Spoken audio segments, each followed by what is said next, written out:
Hello दोस्तों। और celestial genius के इस चैप्टर की शुरुआत में हम देखते हैं कि हमारा जो मेन कैरेक्टर होता है वो मुन, और वो एक तलवार बना लेता है और कहता है कि चलो काम हो गया। और वो लोहार का बच्चा कहता है क्या, और वो मुन कहता है कि फाइनली और मैंने एक तलवार बनाई दी, वो भी अपनी ताकत से। और वो बच्चा कहता नहीं, और आखिर ये 4 दिनों में पॉसिबल कैसे हो सकता है। वो मुन कहता है कि जब मैं एक वो सिकल और मतलब कि छोटी मोटी चीजें बना रहा था तो मैं बहुत ही ज्यादा धीमा था, लेकिन जब मैंने एक तलवार अपने हाथों से बनानी शुरू की तो मेरे हाथ अपने आप ही चलने लगे। और क्या ये हो सकता है ये भी उस पेंटिंग के कारण हो रहा हो। और वो मन में सोचा नहीं, और सबसे ज्यादा जिसने मेरी मदद की थी वो, और तभी वो उस लोहार से बोलता है कि सर और थैंक यू, और आप ही के कारण मैं ये तलवार बना पाया। और लोहार कहता चलो, और लगता है कि तुम जितनी मैंने उम्मीद की थी उससे बेहतर थे, और अब तुम्हें ये फालतू की दूसरी चीजें बनाने की कोई जरूरत नहीं, और तुम जितनी चाहो उतनी तलवारें बना सकते हो अपनी इच्छा से। और वो दूसरा बच्चा कहता वो पिताजी, और वुमन कहता थैंक यू सो मच। और आगे वो लोहार कहता उसके बदले में मुझसे वादा करो कि जो भी तलवारें तुम यहाँ पर बनाओगे उनको बस तुम्हें अच्छाई के लिए और इंसाफ के लिए इस्तेमाल करना होगा। वुमन कहता हाँ बिल्कुल, और मैं वादा करता हूँ। और वो दूसरा बच्चा मन में सोचता आखिर वो इडियट ऐसा कैसे कर सकता है यार।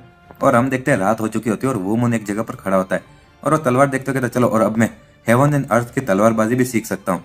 और इसी तरह से दूसरा दिन आ जाता है, और कुछ बोल रहे होते हैं कि आखिर वो देखो, और मैं तुम्हें बोल रहा हूँ ना कि वुमन पिछले कुछ समय से अपनी स्किल को काफी ज्यादा शो ऑफ कर रहा है यार।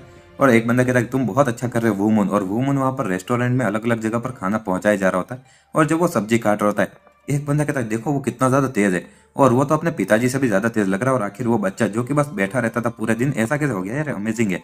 तो उसके पिताजी कहते कि हाँ, और ये सब कुछ तो मैंने ही उसको सिखाया, और वो बहुत ज्यादा गर्व से हंस रहे होते।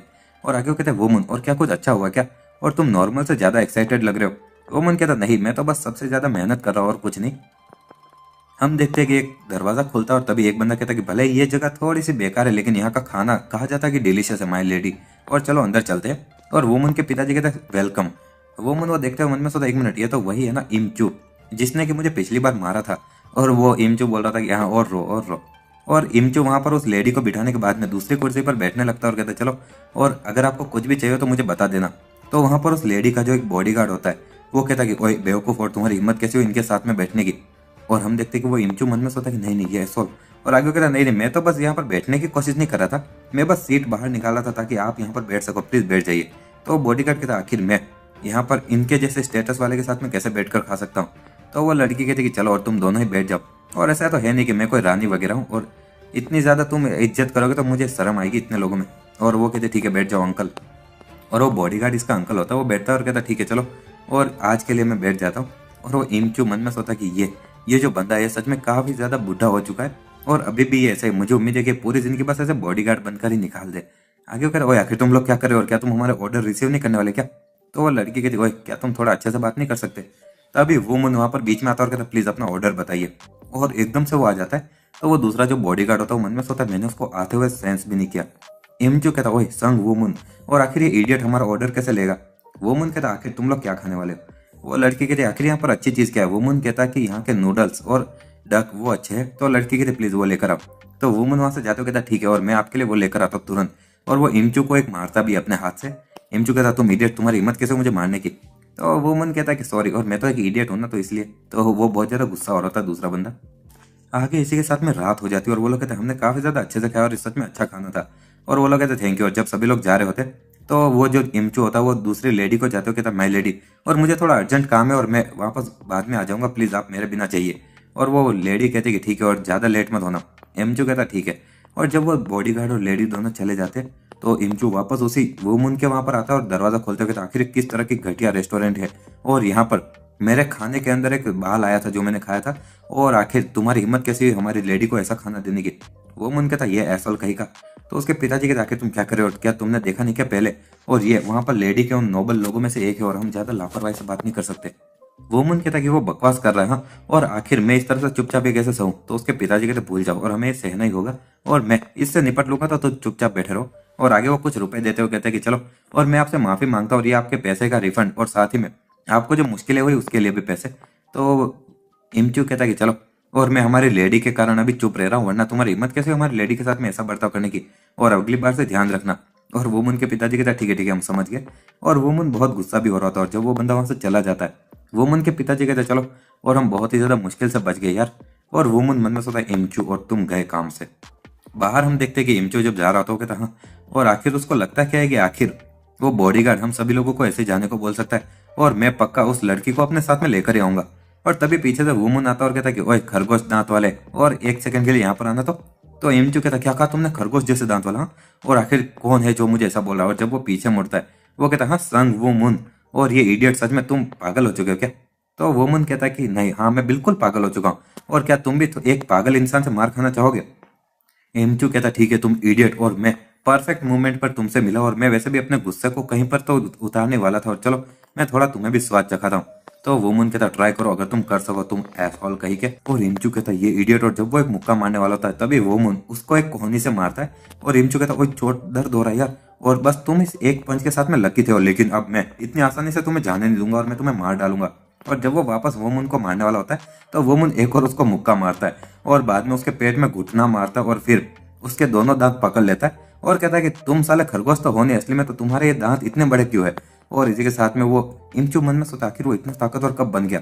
वो मन कहता मैं तुम्हें वार्निंग दे रहा हूँ, और हमारे इस इन के पास में भी कभी मत आना, और तुम्हारे जैसे कीड़ों की हमें जरूरत नहीं है।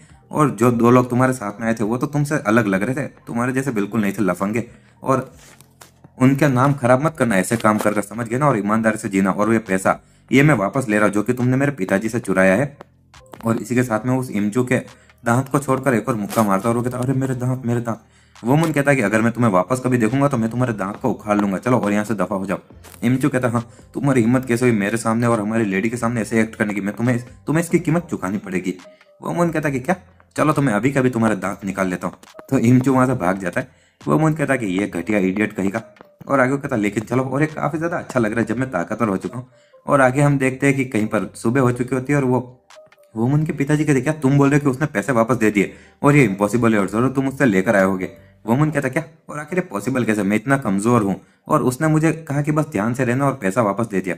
वुमन के पिताजी कहते वेल चलो, और तुम्हारे पास में वैसे ताकत तो है नहीं कि तुम उससे पैसे ले सको, लेकिन फिर भी ये मैंने उसको जितना दिया था उससे ज्यादा पैसा है। वुमन कहता है कि ये सच में ये एक दिन का ब्याज भी उसने वापस दिया है। उसके पिताजी कहते हैं कैसा ब्याज? वुमन कहता है कि मुझे पता नहीं यार, तुम रखो इसको। और फिर हम देखते हैं कि दरवाजा खुलता है और कुछ लड़कियां वहां पर आती है, और एक लड़की कहती कितनी गर्मी है यार, और जैसी उम्मीद थी ऐसे गांव वाले इलाके में बिल्कुल मजा नहीं आता है। वुमन वो देखता है और वहां पर एक थोड़े से लाल कलर वाले बालों वाली लड़की होती है, और वो उसको देखता रह जाता है। वुमन मन में सोचता है कि वो इतनी ज्यादा गोरी और बिल्कुल एकदम परी जैसी दिख रही है। तो जो सबसे पहली जो लड़की होती है वो कहती है कि हाँ, और ये इडियट इसकी हिम्मत कैसे हुई ये सियोल को देखने की, जबकि मैं भी यहाँ पर खड़ी हूँ। और वो कहते क्या ये इन खुली नहीं क्या, और तुम यहाँ पर काम नहीं करते? वुमन कहता हाँ, और आखिर आप क्या खाना चाहोगी, और या फिर आप रूम्स को देखना चाहोगी? तभी वो लड़की कहती कि और योसेल, तो योसेल कहते कि हम लोग यहाँ पर यहाँ के खाने के बारे में हमें पता नहीं है, तो प्लीज और हमें थोड़े ठीक ठाक कीमत पर क्या अच्छा मिलता है वो बताइए, और आज की रात को हम यहीं पर रुकने वाले हैं और बाद में अगले दिन चले जाएंगे, तो प्लीज हमारे लिए रूम की भी तैयारी कीजिए। वो मुन कहता ठीक है। और आगे वो जो दूसरी लड़की होती है वो कहती हाँ, लगता है कि वो बस तुम्हें ही देखकर मुस्कुराता है योसेल। और योसेल कुछ बोल नहीं रही होती, और आगे वो लड़की कहती हाँ, और तुम सच में काफी ज्यादा सिंपल चीजों को पसंद करते हो ना, तो मैं पक्का कह सकती हूँ कि तुम्हें ऐसे सिंपल इंसान इस छोटे से इस काम करने वाले मजदूर बच्चे के साथ में रहने में मजा आएगा, नहीं तुम दोनों साथ में अच्छे दिखोगे। वुमन मन में वही चीजें सोच रहा था जो उस लड़की ने कही होती। और इसी के साथ हमारा ये चले कि वुमन के पिताजी कहते हो आखिर तुम कर क्या रहे हो, और उनको उनकी सीट दिखाओ। वुमन कहता हाँ प्लीज, और यहाँ पर बैठ जाइए, और यहाँ पर कुछ ही मिनट में खाना भी आ जाएगा। तो वो सबसे बड़ी जो लड़की होती है कहते ओए, और आखिर ये कुर्सी इतनी पुरानी क्यों दिख रही है, ऐसा लग रहा है जैसे किसी बल टूट जाएगी, और योसेल तुम यहाँ पर आकर बैठो। तो वो जो लड़की होती है दूसरी वो कहती हाँ ठीक है। और आगे हम देखते हैं कि वुमन मन में सोच रहा होता है कि आखिर वो लड़की उसके साथ में इतना बुरा बर्ताव क्यों कर रही है, और ये लोग आए कहाँ से। और ऐसे ही शाम हो जाती है और हम देखते हैं कि वो लड़कियां वहां पर बातें कर रही होती है, और वुमन खाना बना रहा होता है। वुमन उस लड़की को देखते हुए मन में सोचता है कि कोई भी उस सबसे नौजवान लड़की से बात नहीं कर रहा है, और इसी के साथ में रात हो जाती है। जो सबसे बड़ी लड़की होती है वो कहती है ओए इनकीपर, और आखिर तुम यहाँ पर रात को हमें कहाँ पर रुकने वाले हो, और जरा हमें वहां पर लेकर चलो। तो वुमन बस अपनी उंगली से इशारा करता और कहता चलो। और वो लड़की कहती ओए तुम्हारी इडियट हिम्मत कैसे हुई हमें उंगली दिखाने की? तो दूसरी लड़की कहती शांत हो जाओ, और वो बस एक छोटा सा इनकीपर ही तो है जिसको मार्शल आर्ट भी नहीं आता है। वो मन में सोचा हाँ, तो क्या जिस किसी को भी मार्शल आर्ट नहीं आता वो किसी काम का नहीं होता है क्या, और मुझे मार्शल आर्ट आता है। और इसी के साथ में हम देखते हैं कि वुमन उनको एक छोटा सा पुराना कमरा दिखाता है, और कहता है कि तुम सभी लोग यहीं पर रुकोगे। तो वो लड़की कहते ये कितना ज्यादा छोटा और गंदा कमरा है, और आखिर तुम हमें यहाँ पर रहने के लिए कैसे बोल सकते हो? वुमन कहते बाकी सारे रूम भरे हुए, और अगर तुम्हें ये रूम पसंद नहीं है तो तुम दूसरी इन में जा सकते हो। तो वो लड़की कहते तुम मरना चाहते हो, और तुम्हारी हिम्मत कैसे मुझे ऐसे ट्रीट करने की? तो एक और लड़की उसको रोकते हुए कहते रुक जाओ, और हम लोग यहाँ पर ये हाथ भी नहीं उठा सकते, और हमारे यहाँ पर जितने भी लोग हैं आसपास में उनके सबके कान हम पर टिके हुए, आंख भी। और अगर ये चीज बाहर निकल गई कि हम किसी ऐसे से लड़ रहे थे जिसको मार्शल आर्ट भी नहीं आता है, तो मास्टर बिल्कुल खुश नहीं होगा। आगे हम देखते हैं कि वो लड़की थोड़ा अपने आप को कंट्रोल करती है, और दूसरी लड़की कहती हाँ, और भूल जाओ ये पागल बच्चे और अब सो जाओ। दूसरे लड़के भी कहते ठीक है चलो, और तुम बस आज बहुत लकी हो बच्चे। वो मन कहता है कि अगर ये जगह बहुत ज्यादा छोटी है तो बाहर एक इंसान अस्तबल में भी रह सकता है और मैं उनको वहां पर ले जा सकता हूँ। तो सबसे बड़ी लड़की कहती घोड़े के अस्तबल में, हाँ, और योसेल तुम वहां पर जाओ। योसेल कहती क्या, और आगे वो लड़की कहती क्या तुम जाना नहीं चाहती। योसेल कहती नहीं वो बात नहीं है, और ठीक है। वुमन कहता चलो मुझे फॉलो करो, और वो लड़की कहती ठीक है आप सभी लोग अच्छे से सोना। दूसरे लड़की कहती चलो ज्यादा लेट मत होना और कल हमें सुबह उठा देना। योसेल उदास होकर खड़ी होती है और हम देखते हैं कि वुमन उसको एक कमरे में ले जाता है जहां पर कि वो कहती ये वुमन कहता है कि एक मेहमान ने अचानक से वो सारी चीजें कैंसिल कर ली और मैं तुमसे एक्स्ट्रा पैसे नहीं लूंगा तो प्लीज यहाँ पर सो जाओ। योसेल कहते लेकिन ये बहुत बड़ा कमरा और साफ भी है और मुझे दूसरे स्टूडेंट को भी यहाँ पर बुलाना चाहिए। वुमन कहता नहीं नहीं, और वो लोग ऑलरेडी सो चुके होंगे और तुम उनको ऐसे फालतू में डिस्टर्ब करोगी। और जहां तक बात रही दूसरे दिखने की बात है तो मैं सभी लोगों को ये बोल सकता हूँ कि सब लोग बहुत थके हुए थे और इसलिए वो ऑलरेडी थक चुके होंगे। और ये दूसरों से सीक्रेट रखना, वो लोग लड़कियां मुझे मार देगी वरना, और अगर उनको ये पता चला तो। और योसेल कहते ठीक है और थैंक यू। वुमन कहता बिल्कुल, और चिंता मत करो यहाँ पर सो जाओ अच्छे से।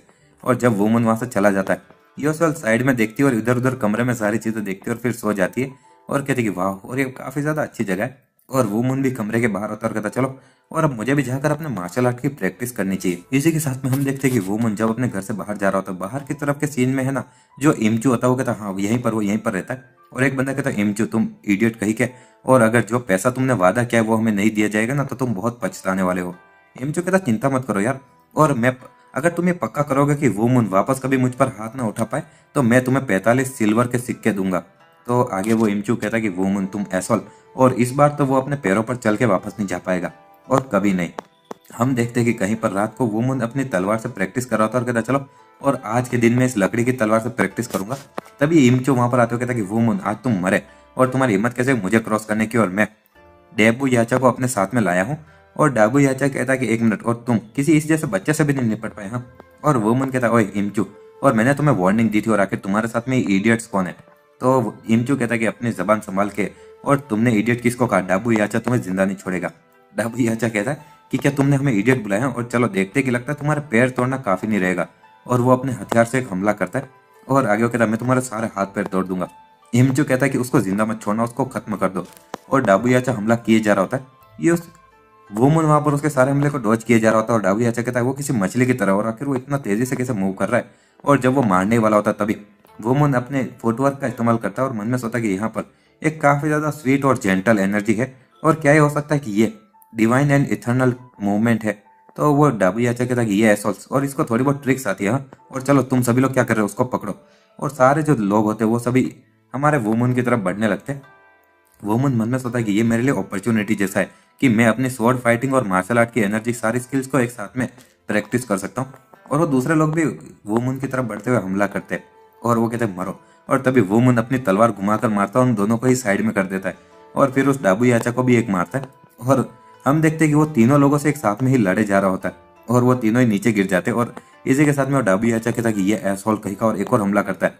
लेकिन तभी वुमन अपने हाथ से एक मारता है और उसके हाथ से कुल्हाड़ी गिर जाती है और वो कुल्हाड़ी दूर जाकर गिरती है। वुमन कहता है तुम इतनी ऑलरेडी हार नहीं मानने वाले हो राइट, और चलो वापस अपनी कुल्हाड़ी उठाओ और ये मेरे लिए प्रैक्टिस के लिए अच्छा रहेगा। डाबू याचा मन में सोता है एक मिनट, वो मेरा मजाक उड़ा रहा है क्या, और मुझे यकीन नहीं होता कि वो मैं बस लकड़ी की तलवार से हरा रहा है। और एक बंदा कहता बॉस, और डाबू याचा मन में सोता है ये एसोल, और हम इसको हल्के में नहीं ले सकते। और आगे हम देखते हैं कि वो डाबू याचा कहता है अरे भाई भाई, और लगता है कि मैंने तुम्हें कम समझ लिया, और अगर तुम्हारी इमचू से लड़ाई है तो तुम उसके साथ में जो चाहो वो करो। और वुमन कहता क्या तुम सच में कुछ करने नहीं वाले। और इसी के साथ में वो सभी लोग वहां से भागने लगते। और एक बंदा कहता बॉस हमारा भी इंतजार करो। वुमन कहता आखिर ये क्या है यार, और मैं अभी अभी तो जोन में जाकर लड़ने वाला था, एकदम मजा आ रहा था। और वो मन में सोचा कि मेरी तलवार की टेक्निक और मार्शल आर्ट को एकदम कंबाइन करना, और ऐसा लग रहा था जैसे कि मैं अपनी बॉडी को एकदम कंप्लीट कर रहा था। इमचू कहता ये इम्पॉसिबल, और आखिर इतना ताकतवर कैसे बन गया। और तभी वुमन कहता इमचू, और क्या तुम मरना चाहते हो, और उसका कॉलर पकड़ लेता है। आगे वुमन कहता है कि अब जब मैं इसके बारे में सोता तो तुम हमेशा से ऐसे इंसान हो ना जो कि मार खाने के बाद में उसको होश आता है, और मैं सच में बहुत ही ज्यादा दयालु था कि मैंने तुम्हारे जैसे किसी इंसान को ऐसे जाने दिया जिसने मेरे पिताजी की भी बेइज्जती की थी। और इमचू कहता रुक जा, और मैं गलत था। लेकिन तभी वुमन उसके मुंह पर एक मुक्का मारता है और कहता कि इतने समय से तुम अपने से कमजोर लोगों को मार रहे थे राइट। और इमचू कहता मुझे माफ कर दो और अगर तुम मुझे वापस कभी देखोगे। लेकिन तभी वुमन और उसको मारे जा रहा होता है और वुमन कहता है कि अगर तुम बस छोटी सी बात के लिए मेरे सारे हाथ पैर तोड़वाने वाले हो तो आखिर तुमने भूतकाल में और भी ज्यादा बुरी हरकतें की होगी। और आज के बाद में ऐसी चीजें कभी मत करना, और उसको बहुत पीटता है कि इमचू अपने घुटने पर बैठा होता है। वुमन कहता मुझे नहीं लगता कि तुम्हारे जैसा कोई इंसान इतनी जल्दी अपने सारे एक्शन पे सजा पाने वाला है, लेकिन अगर तुम और मार नहीं खाना चाहते तो यहाँ से दफा हो जाओ। और इमचू वहां से रेंगते हुए जाने लगता है और वुमन कहता है कि चलो, और मुझे यकीन नहीं होता है कि मुझे इस इमचू और डाबियाचा और किन किन से लड़ना पड़ रहा है यार। और आज के दिन में एक साथ में मुझे बहुत सारी अजीब चीजें हो रही है, लेकिन फिर भी ये काफी ज्यादा एक्साइटिंग था कि मैं अपनी तलवारबाजी की चीजों को, मार्शल आर्ट को एक्सपेरिमेंट कर पाया। और इसी के साथ में हम देखते हैं कि सुबह हो चुकी होती है और वुमन अपने कमरे में सो रहा होता है और तभी कोई जोर से चिल्लाता है कि इन कीपर यहाँ पर कौन है और जल्दी से यहाँ पर आओ। और वुमन एकदम से उठकर भागते होता है, करता है कि क्या और क्या कुछ हुआ क्या। तो एक लड़की कहती है कि पानी, और मुझे प्यास लग रही है और जरा मुझे पानी ला कर दो। और वुमन कहता है कि यहाँ पर तुम्हारे बेड के नीचे ही पानी है। तो वो लड़की कहती क्या सच में, तो मुझे चाय पीनी है और मुझे 1 कप चाय ला कर दो। वुमन कहता है कि ठीक है, और मैं तुम्हें 1 कप चाय ला कर दूंगा रेस्टोरेंट में वहां पर नीचे की तरफ, तो अभी के अभी नीचे आओ। और वो लड़की कहती सच में, तो क्या हमें सच में, वैसे भी अभी जाना ही था तो हम वैसे नीचे आ ही रहे। और इसी के साथ में हम देखते हैं कि सुबह एक जो लड़की होती है वो कहती है योसियोल, और क्या तुम्हें घोड़े के अस्तबल में अच्छे से नींद आई है, और क्या वहां पर घोड़े की पोटी की बदबू आ रही थी। और योसियोल कुछ बोल नहीं पा रही होती। वो मुन कहता हो, और हमारे जो घोड़े का अस्तबल है वो काफी ज्यादा क्लीन है और उसको अच्छी नींद आएगी, और सही बोल रहा हूं ना मैं। तो योसियोल भी कहता है कि हाँ, और वुमन उसको आंख मारता है और वो मुस्कुरा रही होती है। और इसी के हमारा वुमन होता है वहां पर उस लड़की को बहुत ज्यादा लेजर लाइन दे रहा होता है। और जब वो सभी लोग जा रहे होते हैं तो वुमन के पिताजी कहते हैं कि हमें उम्मीद है कि आप वापस हमारे यहाँ पर आएंगे और प्लीज आपका सफर सुरक्षित हो। और वुमन उसी लड़की को देख रहा होता है। उसके पिताजी कहते हैं वुमन, और क्या तुम उस लड़की के प्यार में गिर गया, और मैंने देखा था कि तुम उससे कुछ ज्यादा ही अच्छे से बात कर रहे थे तब। वुमन कहता नहीं, ऐसा कुछ नहीं है, और मुझे पता नहीं कि आखिर वो लोग बहने हैं कि क्या, लेकिन वो लोग एक दूसरे से अच्छे से बर्ताव नहीं कर रहे थे, और मैं उससे इसलिए अच्छा बर्ताव कर रहा था क्योंकि मुझे उस पर दया आ रही थी। उसके पिताजी कहते ओ सच में। वुमन कहता हाँ सच में। और आगे वो कहता है कि वो कैंग, मतलब कि अपने छोटे भाई के बारे में, और उसको वही रात याद आ रही होती जहां पर कि वो कैंग बोलता है कि मैं वापस जल्दी आऊंगा पिताजी, और ब्रदर मैं वापस आ जाऊंगा। उसका ब्रदर भी कहता है कि हाँ अपना ध्यान रखना। और वो कैंग वहां पर अलविदा बोलकर माउंट हुआ के जो ग्रुप होता है उनके साथ में चला जाता है, और उसके पिताजी और भाई दोनों देख रहे होते हैं। और तब वुमन थोड़ा उदास होता है। अभी वुमन सोच रहा होता है कि आपको क्या लगता है कि वो कैंग वो अभी उस माउंट हुआ सेक्ट में कैसा होगा, और क्या वो ठीक रहेगा। और उसके पिताजी कुछ बोलते नहीं है। और इसी के साथ में हम देखते हैं कि रात हो चुकी होती है, और कोई बोला था हाँ क्या, और ये नोबल ली हाउस। हाँ, और उसके पिताजी कहते हैं कि हाँ, और नोबल ली हाउस, और उन्होंने कहा है कि तुम उनके लिए काम करने के लिए आओ, और कंडीशन काफी ज्यादा अच्छी है, और अगर मैं बस 10 साल नौजवान होता ना तो मैं वहां पर चला जाता। और वुमन कहता है तुम बोल रहे हो कि मैं लीबी हाउस में जाऊँ, आखिर ऐसा क्यों, और मैं तो आपको यहाँ पर इस रेस्टोरेंट में काफी ज्यादा अच्छे से मदद कर रहा हूँ। लेकिन उसके पिताजी कहते मुझे पता है, लेकिन तुम यहाँ पर हमेशा काम नहीं कर सकते, और उन सारे मेहमानों की तुम्हारी उस तरह से बेइज्जती करते हुए, और उसके कारण मुझे बहुत ज्यादा बुरा लग रहा था। वुमन कहता वो ये तो उनकी गलती है ना कि वो लोग इतने बुरे हैं। उसके पिताजी कहते उसके सिवाय, और तुम यहाँ पर अब उस पेंटिंग के पीछे पागल नहीं हो, और साथ ही में तुम बहुत ही ज्यादा शार्प और समझदार भी हो चुके हो, और तुम्हें अपनी मम्मी को भी ये दिखाना चाहिए कि तुम एक बहुत ही ज्यादा अच्छा और गौरवशाली इंसान बन चुके हो। वुमन कहता पिताजी, और वो मन में सोचता कि हाँ वो सही बोल रहा है, और मैं इन लोगों के ऊपर बोझ बन के नहीं रह सकता, और अब जब मैं पूरी तरह से ठीक हो चुका हूँ तो मुझे उनको दिखाना चाहिए कि मैं भी कितना रिस्पॉन्सिबल हूँ, और इससे पहले कि मम्मी और भी ज्यादा बीमार हो जाए। वुमन कहता ठीक है मैं समझ गया पिताजी, और मैं नोबल ली हाउस में जाऊंगा, और मैं एक ऐसा बेटा बनूंगा जिस पर कि आपको और मम्मी को गर्व हो। और उसके पिताजी कहते ठीक है, और वो वुमन को गले लगाते कहते वुमन मेरे बेटे, और तुम सच में कितने ज्यादा समझदार बच्चे हो। और वुमन कहता पिताजी यार, और आप छोटी छोटी बात पर ही रोने लगते हो, और रोना बंद करो। आगे हम उस नोबल ली हाउस का सीन देखते हैं जहाँ पर कि एक बंदा कहता है तो तुम हमारे यहाँ पर ली हाउस के यहाँ पर सामान ले जाने वाले का काम करने के लिए आए हो, और आखिर तुम अपनी इस कमजोर बॉडी के साथ में क्या ही सामान उठा पाओगे। वो मन कहता ओह मैं क्या उठा सकता हूँ इसके बारे में। और इसी के साथ में वो सामने वाला बंदा जिस टेबल और कुर्सी पर होता है वो वुमन उन्हीं को उठा लेता है, और कहता क्या इतना काफी रहेगा। और बच्चे कहता वाह, और तुम काफी ज्यादा ताकत और वैसे पतले दिखने वाले बच्चे के रूप में, तो और मैं समझ गया, और मुझे नीचे उतार दो। और बाद में वुमन वहां से जाते कहता चलो, और मैं पास हो गया, और ये कितना ज्यादा आसान था। आगे हम देखते कि शाम को सभी लोग बोल रहे थे चलो, और यहाँ पर जितने भी जो नए लोग हैं यहाँ पर इकट्ठा हो जाओ, और कल के दिन हम लोग ग्रियोंग पियोंग उस जगह के लिए निकलेंगे, और तुम सभी लोग यहाँ पर सारा लगेज लेकर आ जाओ। और वुमन कहता है 1 मिनट, और ये पर कल के दिन पर ही जाने के लिए शेड्यूल हो चुका, और अगर मैं एक पल भी लेट होता तो मैं अप्लाई नहीं कर पाता। दूसरा आदमी कहता है तुमने क्या कहा, तुम्हारा नाम वुमन है नहीं, और ये काफी ज्यादा लंबा रास्ता है ग्रियोंग पियोंग में, तो तुम्हें हमारे साथ में रहना चाहिए। और सामने वाला वुमन कहता है हाँ ठीक है मिस्टर सियो। और जब वुमन साइड में देखता है तो जो वो नोबल लड़की होती है उसके साथ में एक आदमी होता है। वुमन वो कहता है कि 1 मिनट, ये तो वही लेडी है जो कि उस दिन हमारे रेस्टोरेंट में आई थी, और आखिर उसके पास में जो आदमी वो कौन है। तो एक बंदा कहता है कि वो एक कुनलुन फैक्शन का मेंबर है, और वो उसके साथ में आने वाला ग्रियोंग पियोंग तक, और वो हमारा बॉडीगार्ड के रूप में। वोमन कहता कुनलुन फैक्शन और जिन वॉन म्योन, और उसने भी कहा था कि वो भी कुनलुन फैक्शन से है। तो आगे वो दूसरा बंदा कहता है लेकिन सच में मुझे शक है कि आखिर लेडी को किस चीज से डर लग रहा है कि वो एक कुनलुन फैक्शन के इंसान को बोल रही है कि वो उसके साथ में बॉडीगार्ड बन के, और कुछ तो गड़बड़ है, कुछ तो गड़बड़ है। वो मन में सोचा क्या ग्रियोंग प्योंग की जगह का जो रोड है इतना खतरनाक है क्या। और हम देखते कि रात को वापस वोमुन के घर का सीन, जहाँ पर कि उसकी मम्मी बोलती है कि तुम्हारा मतलब क्या है कि तुम ग्रियोंग प्योंग पर जा रहे हो, बस जैसे तुम्हें नौकरी मिली वैसे ही। और वोमुन ये बहुत ज्यादा खतरनाक होगा और ये ज्यादा अच्छा नहीं रहेगा कि तुम तब काम करना शुरू करो जब वो लोग वापस वहां से गोरियंग प्योंग से आ जाए। वोमुन कहता नहीं मदर, और उन लोगों ने कहा था कि वो हमें एक्स्ट्रा पैसे देंगे अगर हम लोग उनके साथ में गोरियंग प्योंग तक जाएंगे। और उसकी मम्मी कहती है लेकिन फिर भी मुझे चिंता हो रही है। वोमुन कहता चिंता मत करो मदर, और एक बार गोरियंग प्योंग और वहां पर सारे जितने भी फैक्शन है सब इकट्ठा होंगे, और मैं ये बोल रहा कि मैं वहां पर वो कैंग से मिल पाऊंगा, मेरे छोटे भाई से। और उसकी मम्मी कहती कि ऐसी बात है, और वोमन कहता कि हाँ, और मैं उससे मिलकर बात कर लूंगा। और उसकी मम्मी कहती ठीक है, मुझे वादा करो एक चीज वोमन, और मुझसे ये वादा करो कि तुम किसी भी छोटी चीज के लिए लड़ाई करना शुरू नहीं कर दोगे तुम्हारे भाई और पिताजी की तरह। और इन दोनों ने मुझे बहुत ही ज्यादा चिंता कराई है पहले। और उसके पिताजी कहते आखिर तुम पहले की बात क्या कर रही हो, और अब तो मैं कभी नहीं लड़ता हूँ। वोमन हंसता कहता हाँ ठीक है मदर, और मैं अभी बिल्कुल नहीं लड़ूंगा, तो आप चिंता मत करो और मेरे वापस आने का इंतजार करना। उसकी मदर कहती ठीक है थैंक यू। और आगे वोमन कह रहा चलो, और मैं जल्दी वापस आऊंगा, तो तुम लोग अपना ध्यान रखना और मेरी चिंता मत करना ज्यादा। आगे हम ली नोबल फैमिली के वहां पर जो सियोल से जा रही थी उसका सीन देखते, और इनके साथ में जो जाने वाले लोग थे वो कम से कम 250 लोग थे, और इनके नंबर इतने ज्यादा लग रहे थे कि कोई भी ये नहीं मानेगा कि ये एक ऐसा परिवार है जो कि अभी धीरे धीरे थोड़ा इनकी अमीरी में गिरता जा रहा है, और एक आखिरी चेंज था इस परिवार के लिए, क्योंकि ताकि ये दूसरे लोगों की ताकत अपनी दिखा सके। और हम देखते कि जब सभी लोग जा रहे होते, एक बंदा कहता वोमन, और तुम थके नहीं हो क्या, तुम्हारा थोड़ा पसीना तक नहीं निकल रहा है। वोमन कहता शायद ऐसा इसलिए क्योंकि मुझे बहुत ही ज्यादा अच्छा लग रहा है। दूसरा आदमी कहता तुम्हें अच्छा लग रहा है। वोमन कहता कि हाँ, ये पहली बार है जब मुझे मौका मिला है कि मैं एक नोबल के लिए काम करूँ और पैसे कमाऊं। दूसरा बंदा कहता वाह ऑफ कोर्स, और नौजवान होने के भी अपने खुद के फायदे हैं नहीं। और ऐसे ही करते करते रात हो जाती है, और कोई बोलता है कि ठीक है चलो, और आज के रात के लिए हम यहीं पर कैंप लगाएंगे। और एक आदमी कहता है कि वुमन, और मुझे बहुत प्यास लग रही है तो थोड़ा मेरे लिए भी पानी लेकर आओ, और एक वो लकड़ी की बोतल देता है। वुमन कहता ठीक है, और ऐसा सभी लोग उसको बहुत सारी बोतलें फेंकते हुए कहते कि चलो हमारे लिए भी लेकर आओ। और वुमन कहता कि वो, और मैं चलो एक बहुत बड़ी बाल्टी भरकर ही पानी लेकर आ जाता हूँ, इससे तो अच्छा।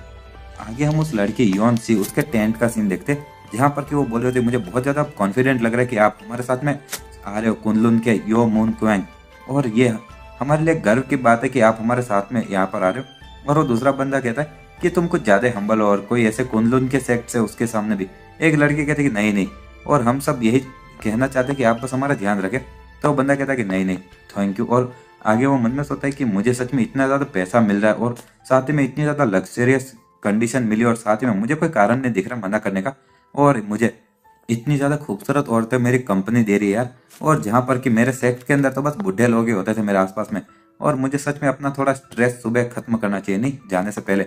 और साथ ही में साइड में देखते हुए वो कहता है खास करके ये योन, और कोई किसी ने भी नहीं सोचा होगा कि इतना ज्यादा कीमती खजाना यहाँ पर इस छोटे गांव में छुपा होगा, और मैं अगले 4 दिनों में पक्का उसको अपना बना लूंगा। एक लड़की कहती है भगवान, और आखिर वो कौन है, और मैंने उसको पहचाना नहीं। और वो कुनलुन वाला बंदा कहता है एक मिनट, और एक लड़की कहती है वो हमारा नया सामान ले जाने वाला पोर्टर है। और वहां पर वुमन होता है जो कि बिना शर्ट के वहां पर पानी भर रहा होता है, और वो लोग कहते वाह, और वो काफी ज्यादा नौजवान लग रहा है, लेकिन फिर भी वो कितना ज्यादा फिट है नहीं, 6 पैक्स।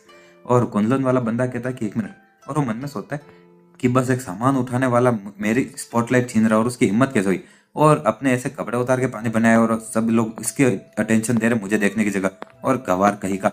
और जब वो साइड में देखता तो योन भी उसे देख रही होती है, और वो बंदा मन में सोचता अरे यार, और यहाँ तक कि योन भी अपनी नजरें उससे हटा नहीं पा रही है, और यहाँ तक कि उसने मुझे एक बार भी नजरों से देखा ही नहीं। और योन कहती ओह, और दूसरी लड़कियां कहती डियर लॉर्ड, और क्या हुआ, और आपके जैसी एक बड़ी लेडी को तो उसके ऊपर ऐसे नजरें नहीं डालनी चाहिए, लेकिन आप भी नजरें हटा नहीं पा रही हो। और योन मन में सोचे कि ये तो वही रेस्टोरेंट वाला बच्चा है, और मुझे लगा था कि उसने कभी मार्शल आर्ट सीखा नहीं है, लेकिन उसकी बॉडी एकदम परफेक्ट है एक मार्शल आर्ट सीखने के लिए। और वो कुंदन वाला बंदा कहता है वो मेरी स्पॉटलाइट छीन रहा है, और मैं उसको ऐसे नहीं जाने दे सकता, और चलो, और मैं तुम्हारा बदसूरत चेहरा देखूंगा। और इसी के साथ में एक सुई निकालता और कहता है कि ये पियर्सिंग एंड मैमिंग नेल का हमला है, और तुम्हें अपनी पूरी जिंदगी अब एक अपाहिज बनकर रहना पड़ेगा, और वो भी इन औरतों की नजरों के सामने। और इसी के साथ में वो सुई से हमला करता है वुमन पर, और इसी के साथ हमारा और जबकि ये औरतें देख रही होगी तभी, और जब वो सुई हमारे वुमन को लग रही होती है, तभी वो अचानक से वुमन उस सुई की तरफ देखता है, और वो सुई कहीं और ही उड़ जाती है।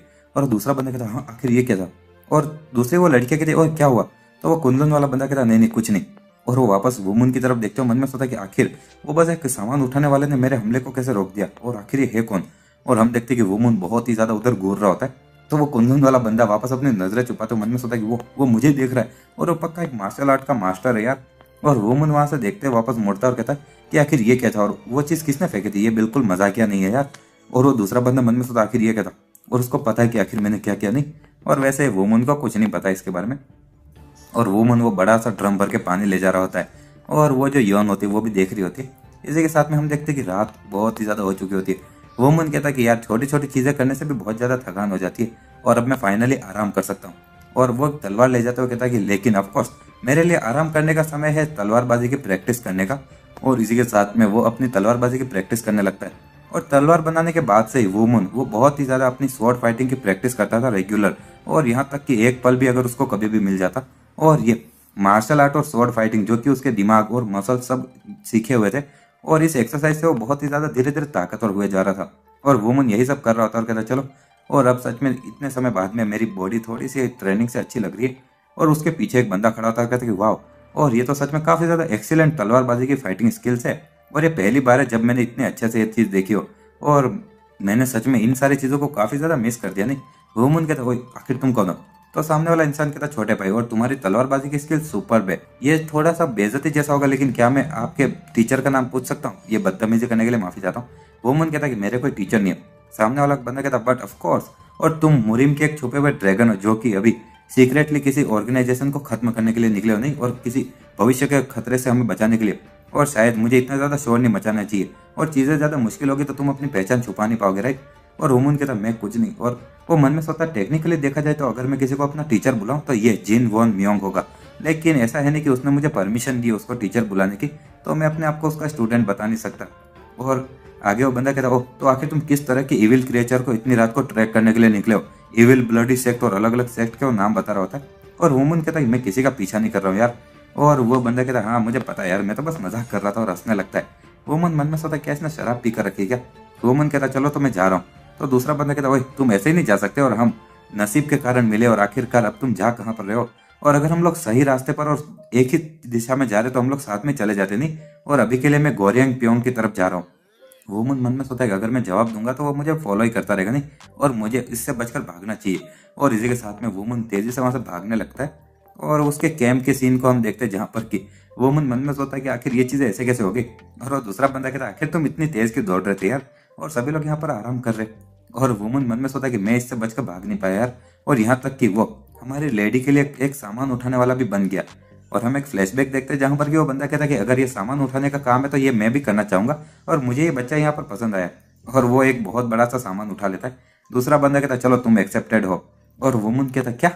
और आगे हम देखते हैं कि टेंट के अंदर रात को जब वो लोग सो रहे होते तो वो बंदा कहता है छोटे भाई, और क्या तुम मुझे एक और बार वो नहीं दिखा सकते, और क्या तुमने सच में और कोई मार्शल आर्ट की मूवमेंट नहीं सीखी। वुमन कहता है मैंने तुम्हें ऑलरेडी दिखा तो दिया यार, और मैंने झूठ नहीं बोला, और मुझे सच में कोई दूसरा मार्शल आर्ट की मूवमेंट नहीं आती, तो प्लीज मुझे सोने दो। और वो बंदा कहता नहीं यार, और प्लीज मुझे और बात करनी है सोने से पहले, और मुझे भी नींद नहीं आ रही है। और वो कहता प्लीज। और वो मन अपने कान बंद करते हुए कहता कि आखिर तुम इस तरह से क्यों एक्ट कर रहे हो यार। और वो मन में सोचता है कि ये सच में इस बार बहुत ही ज्यादा अजीब बंदा मेरे से चिपक गया है। और इसी के साथ में सुबह हो जाती है। और वो मन अभी जाते हुए मन में सोच रहा था कि मैं पूरी रात को थोड़ा भी नहीं सो पाया यार। और वो पीछे उस बंदे को देखता है और वो कहता आखिर तुम मुझे इस तरह से क्यों देख रहे हो, और मुझे मर्द इतने भी पसंद नहीं है। वुमन कहता अब जब मैं इसके बारे में सोचता हूँ तो मुझे तुम्हारा नाम भी नहीं पता है। तो दूसरा बंदा कहता मेरा नाम आखिर इतना भी इंपॉर्टेंट क्यों है, और तुम मुझे बस एक बिना नाम वाला ट्रेवलर भी तो बुला सकते हो। तो वुमन कहता ठीक है तो मुझे यही करना चाहिए मिस्टर बिना नाम वाले ट्रेवलर। तो बंदा कहता हाँ, और इतना अचानक से, और एटलीस्ट तुम्हें 2 बार तो किसी का नाम पूछना चाहिए नहीं। और वुमन कहता नहीं ये चलेगा मिस्टर बिना नाम वाले ट्रेवलर। और वो दूसरा बंदा कहता ओए प्लीज और थोड़े अच्छे से बात करो मुझसे। और तभी वो कुछ नोटिस करता है, और वो कहता है कि ये मैंने जितना सोचा था उससे ज्यादा करीब है। वुमन कहता है कि हाँ क्या। और तभी जो उनका एक तरह का चीफ जैसा था वो कहता है सभी लोग रुक जाओ, और हम लोग यहाँ पर एक लंच का ब्रेक लेंगे। और तभी वो दूसरा बंदा कहता चलो, और ये अच्छी बात है कि अभी लंच टाइम है और मुझे तुम्हें कुछ दिखाना है, मेरे साथ में चलो। वुमन कहता आखिर ये क्या है। तो दूसरा बंदा कहता कि मैं तुम्हें एक बहुत बड़ा गिफ्ट देने वाला हूँ, और इससे तुम सच में काफी ज्यादा सरप्राइज हो जाओगे। और इसी के साथ में वो लोग कहीं जा रहे होते। वुमन कहता आखिर हम लोग और ज्यादा कितनी दूर तक ये पहाड़ चढ़ने वाले, और अगर हम लोग वापस जाने में लेट हो गए तो हम मुसीबत में पड़ जाएंगे। तो दूसरा बंदा कहता वही इतनी ज्यादा चिंता करना बंद करो और मुझे फॉलो करो, और अगर तुम ऐसा नहीं करोगे तो तुम बहुत ज्यादा पछताओगे।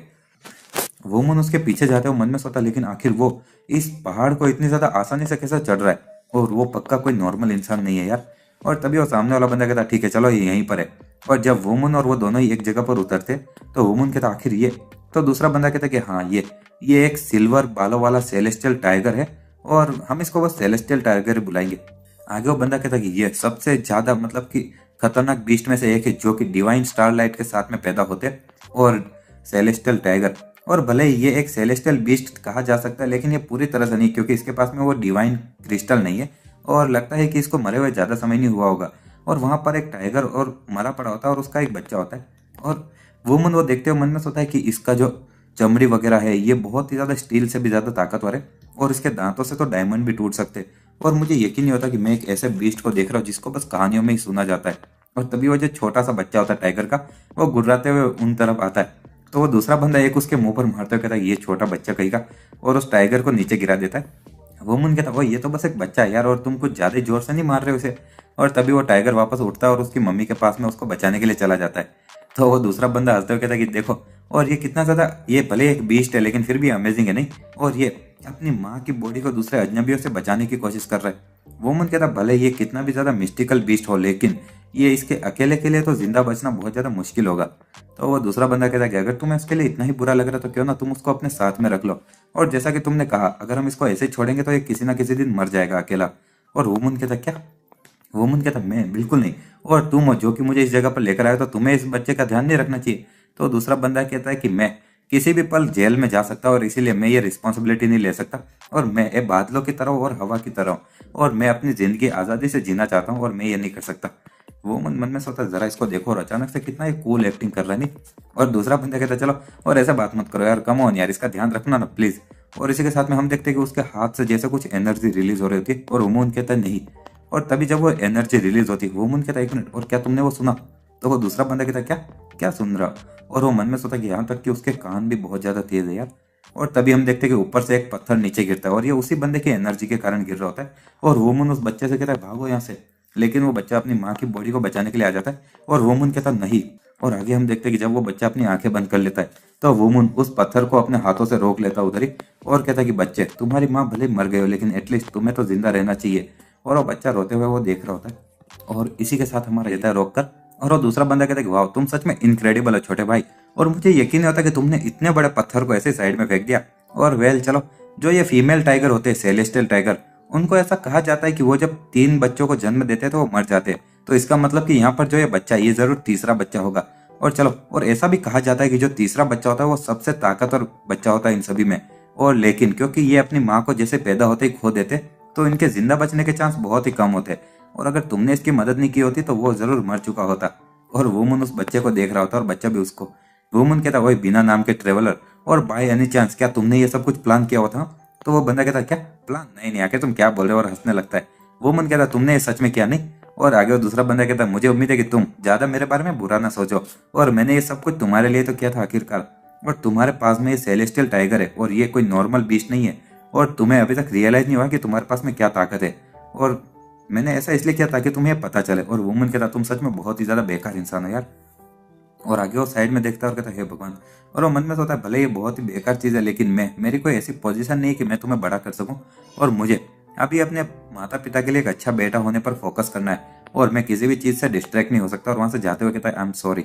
और वो जो छोटा टाइगर का बच्चा होता है वो रोते हुए वुमन को देख रहा होता है और फिर अपनी माँ की बॉडी को देखता है, और वो बहुत ही ज्यादा रोते हुए वही चीज याद करता है जब वुमन ने उसको बोला होता है कि बच्चे तुम्हारी माँ भले मर गई हो लेकिन एटलीस्ट तुम्हें तो जिंदा रहना चाहिए। और इसी के साथ में वो अपनी माँ को आखिरी बार अलविदा बोलता है और वुमन के पीछे भागने लगता है। और हम देखते हैं कि जब वो दोनों वहां से चले जाते तो वापस उस टाइगर की बॉडी के पास में वही बंदा आता है और कहता है कि मैंने तुम्हारे बच्चे को एक भरोसेमंद इंसान को दिया तो तुम अब शांति से जा सकते हो और गुड बाय।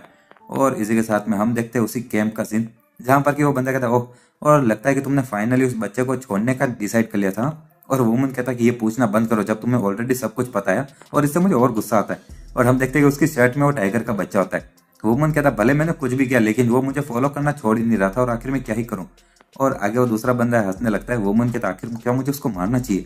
और सामने वाला बंदा कहता लगता है कि तुमने अब उसको बड़ा करने का डिसाइड कर ही लिया, तो मैं तो मैं सेलेस्टियल टाइगर के बारे में कुछ और चीजें बता देता हूँ। सबसे पहले तो जो ये सेलेस्टियल टाइगर होते हैं वो बिना किसी कारण के लोगों पर हमला नहीं करते, और ऐसा जैसा कि मैंने पहले कहा था, इसके अंदर एक डिवाइन लाइट है। और भले ये एक जंगली जानवर है, लेकिन ये एक बहुत ही ज्यादा स्पेशल है, जो कि ओमनिवोरस एनिमल है।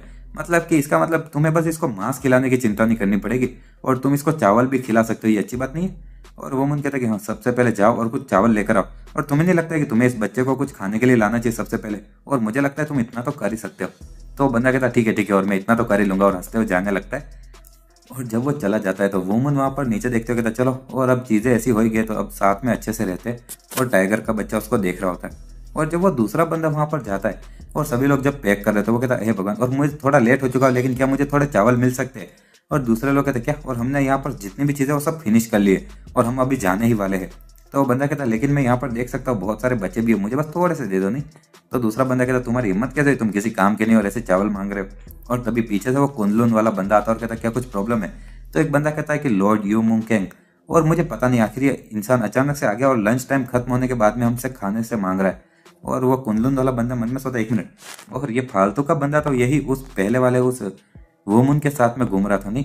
और अगर ये बिना किसी काम के बेवकूफ एक साथ में ऐसे घूम रहे, तो मैं पक्का कह सकता हूँ तो पहले वो वुमन ने जो मेरे हमले से बचा था वो बस एक एक्सीडेंट था, और ये किसी काम के नहीं बेवकूफ। और इसी के साथ में वो कुंदलून वाला बंदा उस चावल की बाल्टी को लात मारता और कहता है तुम खाना चाहते थे नहीं, और ये रखो।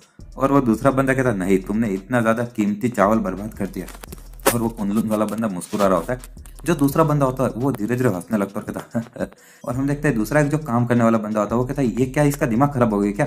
और आखिर वो लॉर्ड यू के सामने ऐसे कैसे हंस रहा है? और धीरे धीरे उस बंदे की हंसी और तेज होती जाती है, और वो और तेजी से हंसने लगता है।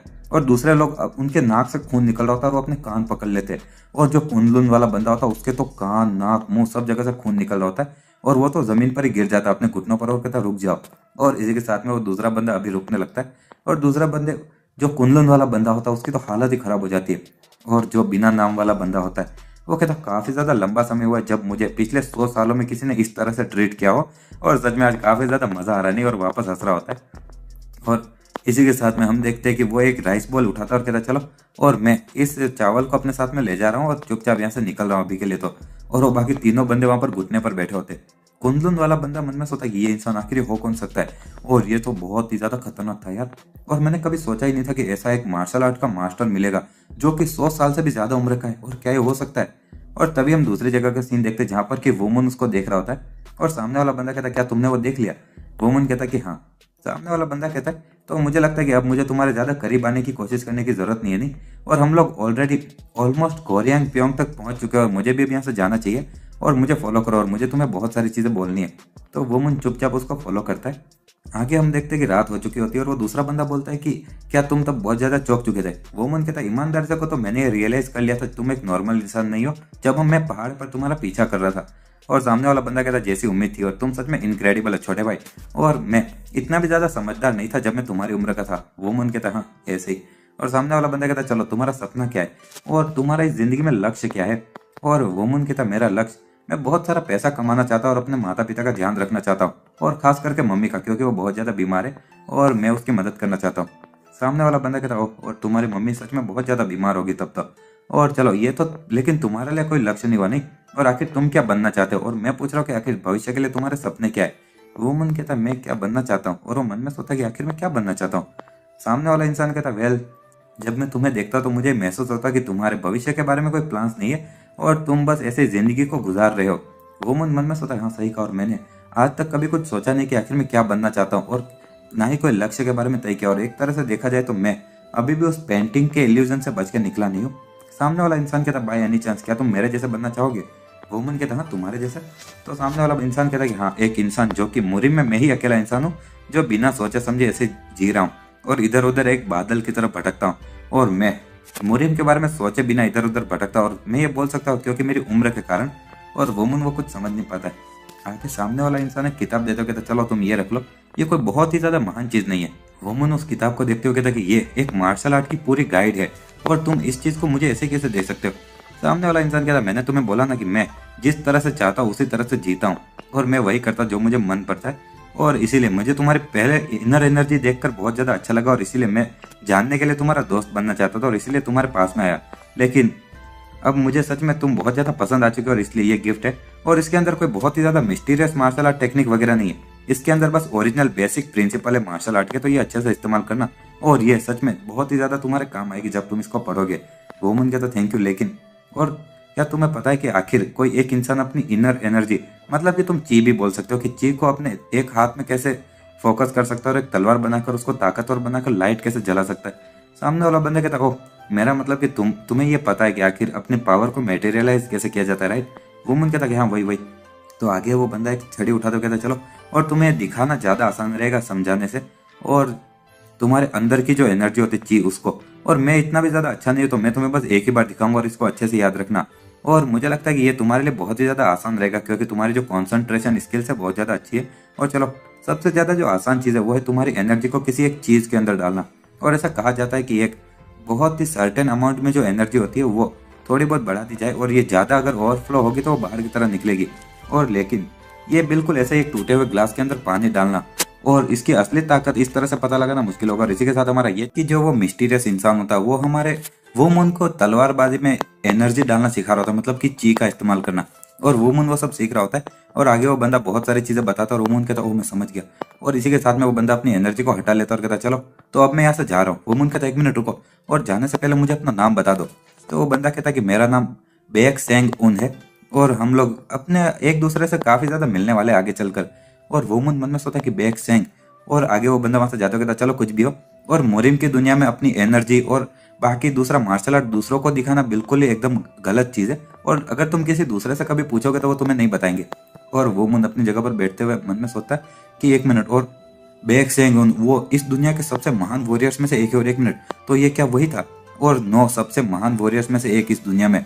और इन शॉर्ट वो भी अभी गोरियंग में जा रहा है, और ये उन्हीं वॉरियर्स में से है जो कि मुरिम की दुनिया में एकदम टॉप पर रहते, और साथ ही में ये उन 2 वॉरियर्स में से एक है जिसके कारण कि लोग इतने सारे लोग अभी गोरियंग पियोंग उस जगह की तरफ जा। ये बिना नाम वाले ट्रेवलर की असली जो पहचान है वो थी बेक संग उन।